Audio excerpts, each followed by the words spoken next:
Very valuable rare earth. We want what we put up.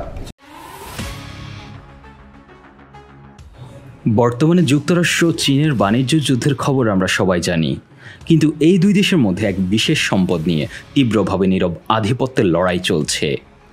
এই লড়াই মূলত এক প্রকারের বিরল খনিজ বা রেয়ার আর্থ এলিমেন্ট নিয়ে, যে লড়াই মার্কিন যুক্তরাষ্ট্র ও চীনের মনোযোগের ভরকেন্দ্র বাংলাদেশের উপর এনে ফেলেছে, যার ফলে বাংলাদেশ নিয়ে নতুন মাত্রায় বেশ আগ্রহ দেখাচ্ছে যুক্তরাষ্ট্র। চীনের আগ্রহ ইতিমধ্যে সবার কাছে দৃশ্যমান, কারণ বাংলাদেশের রেয়ার আর্থ এলিমেন্টের একাধিক উপাদান পাওয়ার ব্যাপক বৈজ্ঞানিক ভিত্তি পাওয়া গিয়েছে। একাধিক দেশীয় ও আন্তর্জাতিক গণমাধ্যমের তরফেও এমন দাবি করা হচ্ছে। এদিকে চীনের হুমকির ফলে সবকিছু ছাপিয়ে যুক্তরাষ্ট্রের আগ্রহের কেন্দ্রে রয়েছে রেয়ার আর্থ এলিমেন্ট বা বিরল খনিজের বিকল্প উৎসের সন্ধান, যার জন্য ডোনাল্ড ট্রাম্প উঠে পড়ে লেগেছেন ইউক্রেনের সাথে খনিজ চুক্তি করার জন্য।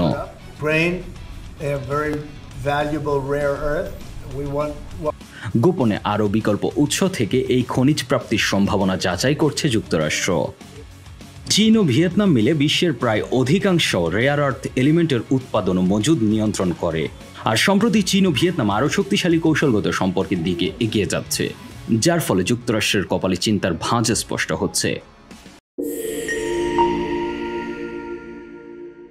পর্যায় সারণী 17টি মৌলিক পদার্থকে একত্রে রেয়ার আর্থ এলিমেন্ট বা রেয়ার আর্থ মেটাল বলে। আমরা সাধারণভাবে এই 17টি উপাদানের নামের সাথে মোটেও পরিচিত না হলেও এই উপাদান আধুনিক প্রযুক্তির প্রাণভ্রমরা হিসেবে কাজ করে। যেমন একটি F-35 যুদ্ধবিমান তৈরিতে 423 কেজি পর্যন্ত রেয়ার আর্থ এলিমেন্ট প্রয়োজন হয়। এছাড়া আধুনিক প্রযুক্তি সম্পন্ন যুদ্ধজাহাজ ও গাইডেড মিসাইল সিস্টেম, সাবমেরিন কিংবা আকাশ প্রতিরক্ষা ব্যবস্থার অপরিহার্য উপাদান এই রেয়ার আর্থ এলিমেন্ট।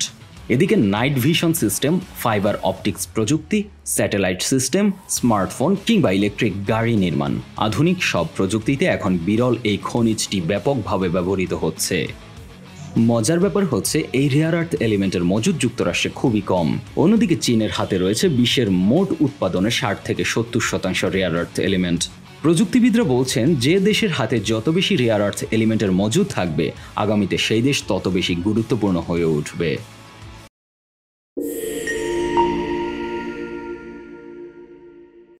বাংলাদেশে বিরল এই খনিজের সন্ধান পাওয়া গিয়েছে বলে গবেষকরা জানিয়েছেন। দেশের ভূতাত্ত্বিক গবেষকরা বলছেন, নদীর অববাহিকার বালু, জেগে ওঠা চর, সৈকত বালু এবং কয়লা খনি থেকে বিরল এই খনিজের সন্ধান পাওয়া গিয়েছে। তবে দেশের সন্ধান পাওয়া এই মূল্যবান খনিজের বাণিজ্যিক সম্ভাবনা কতটুকু তা আরও পর্যালোচনা করতে হবে। এদিকে প্রায় 20 বছর ধরে খনিজ নিয়ে কাজ করছে বাংলাদেশ ভূতাত্ত্বিক জরিপ অধিদপ্তর। কয়েকটি গবেষণায় দেশের কয়েকটি অঞ্চলে বিরল এই খনিজের সন্ধান পেয়েছে এই অধিদপ্তর। গবেষকরা বলছেন, বাংলাদেশের কক্সবাজার, চট্টগ্রাম এবং বরগুনায় প্রচুর পরিমাণে রেয়ার আর্থ এলিমেন্ট থাকার সম্ভাবনা রয়েছে। ধারণা করা হচ্ছে পুরো বাংলাদেশ ব্যাপী মোট 6টি সাইটে এরকম খনিজ পাওয়ার সম্ভাবনা রয়েছে, যার বেশিরভাগই চট্টগ্রামে অবস্থিত। চট্টগ্রাম থেকে কক্সবাজার পর্যন্ত এসব খনিজ সন্ধান পাওয়া যেতে পারে বলেও ধারণা করছেন গবেষকরা।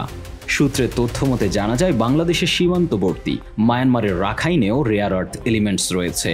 অন্যদিকে ভারতের রেয়ার আর্থ এলিমেন্টের বেশিরভাগ মজুদও মায়ানমারের সীমান্ত অঞ্চলে।